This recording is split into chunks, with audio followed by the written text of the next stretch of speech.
저는 4살, 6살 두 아들을 둔 30대 중반의 가정주부입니다. 이렇게라도 누구에게 털어놓지 않으면 제가 제명에 못 살 것 같아서 이렇게 사연까지 보내게 되었네요. 이런 건 처음 적어보는지라 조금 어색하긴 하지만 가벼운 마음으로 한번 들어봐 주세요. 제가 남편을 만나게 된 건 제 나이 27일 때입니다. 가난한 집에서 태어나 고등학교까지 마친 뒤 사원수 5명짜리 작은 회사에서 격리로 일하다가 지금의 남편을 만나게 되었습니다. 남편과는 지인의 지인을 통해서 만나게 된 사이로 남편 역시 비교적 작은 중소기업에 다니고 있던 평범한 회사원이었습니다. 남편은 남자다운 성격의 친구들을 좋아하는 사람이었어요. 무엇보다 당시에 저는 결혼할 나이가 되었다는 것 말고는 정말 어디 아무것도 가진 게 없었음에도 불구하고 남편이 그런 조건들은 따지지 않고 딱 저라는 사람 하나만 보고 결혼 뒤에도 조건을 따지지 않아서 고마운 마음까지 들더라고요. 결혼 당시 시어머니는 이미 돌아가셨고 건강에 안 좋으신 시아버지와 이미 결혼한 남편보다 5살 많은 신우가 한 명 있었습니다. 남편은 저에게 결혼해도 시아버지는 신우가 모실 거니까 걱정할 필요 없다면서 그냥 맨몸으로 와도 된다며 결혼하자고 하더라고요.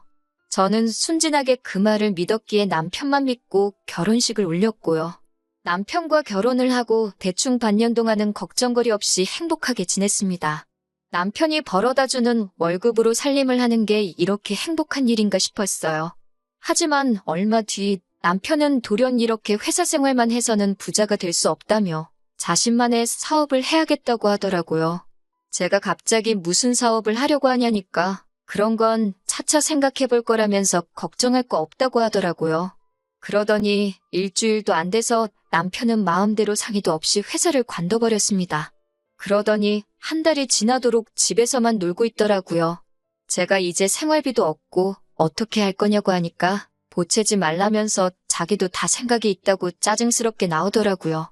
솔직히 그때 결혼한 게 처음으로 후회되었고 늦기 전에 헤어져야 하는 거 아닌가 싶었습니다. 하지만 이런 상황을 제가 친정어머니한테 털어놓았지만 친정어머니는 오히려 저더러 이혼녀 딱지 붙이고 어떻게 살 거냐고 그러면서 그냥 꼭 참고 나 죽었어 하고 있으라더군요. 제가 기댈 곳은 하나도 없었습니다. 게다가 그러는 와중에도 몸이 자꾸 처지고 힘들어서 병원을 찾았더니 제가 임신 3개월 차라는 소식을 전해 듣게 되었습니다. 그러니 이제는 어떻게든 남편이 마음을 고쳐먹고 돈을 벌어오게 하고 가정을 지켜야겠다는 생각이 들었습니다. 남편에게 임신 소식을 알리니 그래도 아빠가 된다는 기대 때문인지 아니면 책임감 때문인지 사업한답시고 까불던 건 멈추고 어느새 금방 또 새로운 일자리를 구해서 출근을 하더라고요. 남편은 그렇게 제가 임신해 있는 동안은 또 그럭저럭 회사 생활을 잘 해나가는 듯 했어요. 하지만 남편은 상상 이상으로 끈기도 없고 성실하지 못한 사람이었습니다. 한 회사를 1년 이상 다니지를 못했고 그렇다 보니 좋은 직장에 다닐 수도 없었어요. 새로 다니게 된 직장도 전 직장하고 비교했을 때 별 이상 큰 차이도 없고 엄밀히 말하면 결혼 막 했을 당시에 다니던 회사와 비교했을 때 오히려 더 적은 편이었는데 하지만 주변 사람들한테 으스대길 좋아해서 주머니에는 늘 돈이 있어야 하는 사람이었습니다. 그래도 아들들에게는 끔찍하게 잘하는 사람이었기에 그거 하나만 바라보고 제가 이제껏 살아왔어요. 아이를 키우는 동안 저 역시 쉰 적은 없습니다. 짬짬이 집에서 할 수 있는 부업을 찾아서 하고 주말에는 남편에게 아이들을 맡기고 근처 모텔에 가서 청소도 하고 그러면서 살아왔습니다. 다들 대학 졸업장 하나는 있는 이 사회에서 상고 졸업장밖에 없고 아이까지 달려있으니 갈 수 있는 곳이 없었거든요. 이렇게 힘든 세월을 견뎌오면서도 이혼은 하지 않았던 제가 남편과 이혼을 결심하게 된 건 얼마 전 돌아가신 시아버지 때문입니다. 결혼 당시 앞서 말씀드렸던 것처럼 시아버지는 원래 신우가 모시기로 되어 있었어요. 그런데 신우는 불현듯 아이들 조기 교육을 위해 호주로 떠나게 되었다면서 저희에게 시아버지를 모시라고 하더라고요. 한 달에 200 남짓하게 벌어오는 남편의 갓돌진한 아이까지 있는 저에게는 가혹한 현실이었습니다. 신우는 엄살 부리지 말라며 대신 아버님 소유의 아파트에 들어가서 살면 되지 않냐고 억지를 부리더라고요. 시아버지에게는 서울에 20평 남짓한 오래된 아파트 한 채가 있었는데 거기서 다 같이 살라고요. 그러더니 신우는 막무가내로 시아버지만 그 아파트에 모셔놓고 호련히 호주로 떠나버렸어요. 아무리 자식이 중요해도 그렇지 어떻게 자기 아버지를 버리다시피 하고 떠날 수가 있는지 저로서는 도저히 이해할 수가 없었습니다. 저도 부모복은 없는 여자이지만 그래도 저를 세상에 있게 해주신 분들이라 항상 감사하고 죄송한 마음뿐인데 말이지요. 남편마저 저에게 신경 쓰지 말라고 저렇게 놔두면 신우가 알아서 요양원으로 모시든 하겠지 라고 했지만 어떻게 사람이 그럴 수가 있겠어요. 결국 처음에는 일주일에 3-4번 들려 식사도 챙겨드리고 빨래도 해드리고 그랬습니다. 하지만 하루가 다르게 안 좋아하시는 시아버지를 보고 있으니 제 마음이 괴로워서 안 되겠더라고요. 하루는 제가 시아버지께 그냥 저희랑 같이 사실래요? 아버님 하고 여쭈니 시아버지가 어린 아이처럼 눈물을 보이시며 그래도 되겠냐며 미안하다고 그러시더군요. 저는 신우에게 연락을 하여 이러한 연유로 내가 시아버지를 모시고 살기로 했다고 하니 잘 생각했다며 며느리도 자식인데 자식돌이는 해야 하지 않겠냐고 하더군요. 그러면서 자기도 먹고 살기가 빠듯하니까 한 달에 20만 원 정도를 보내줄 테니 그걸로 반찬값이라도 보태 쓰라고 하더군요. 솔직히 돈 때문에 시아버지를 모시는 건 아니지만 고작 20만 원 받으면서 신우에게 간섭받게 되는 건 정말 싫더라고요. 저는 그런 돈은 안 보내셔도 되니까 시아버지께 연락이나 자주 드리라고 했어요. 아무리 제가 잘해드려도 며느리가 딸보단 나을 수는 없을 테니까요. 그렇게 시아버지를 5년 넘게 모셨습니다. 사실 저는 친정부모님의 사랑을 많이 받고 자라지는 못했습니다. 친정어머니는 제가 초등학생 때 친정아버지와 재혼을 하신 분이었기 때문에 정확히는 저의 친어머니는 아니시거든요. 저를 미워하지도 구박하지도 않으셨지만 그렇다고 저를 자식으로 사랑해 주시지도 않으셨습니다. 저와 친정어머니의 사이에서 친정아버지는 아무런 역할도 해주지 않으셨고요. 하지만 시아버지는 저에게 참 다정하신 분이셨습니다.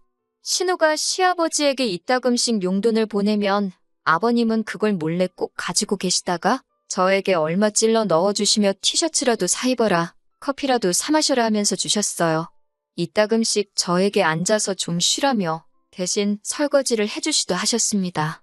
친구분들과 약주라도 하고 오시는 날이면 꼭 우리 며느리 먹으라며 간식거리를 사들고 오시는 분이셨어요. 그러는 동안 남편은 직장이 4번도 넘게 바뀌었고 적은 금액이었지만 사기를 당하기도 했습니다. 솔직히 아이와 시아버지만 아니었다면 당장이라도 이 집구석을 나가고 싶다 생각한 게 하루 이틀이 아니었네요. 그러다 작년에 저는 충격적인 사실을 알게 되었습니다. 남편이 사업을 한답시고 주변 사람들한테 저 몰래 돈을 빌리고 다녔더라고요. 그리고 그 돈은 이미 유흥비로 다 탕진해버린 상황이었습니다. 하지만 그게 전부였다면 그래도 전 참고 살았을지도 모릅니다. 최악의 남편일지라도 아이들에게서 아버지를 빼앗고 싶지는 않았으니깐요. 하지만 남편은 저 몰래 제가 아이들의 교육을 위해 모아둔 돈까지 이미 손을 댔더군요. 그 사실을 알게 된 순간 저는 더 이상 남편을 믿을 수도 의지할 수도 없었습니다. 아이들에게도 이런 아버지는 차라리 없는 게 나을지도 모른다는 생각이 들었고요.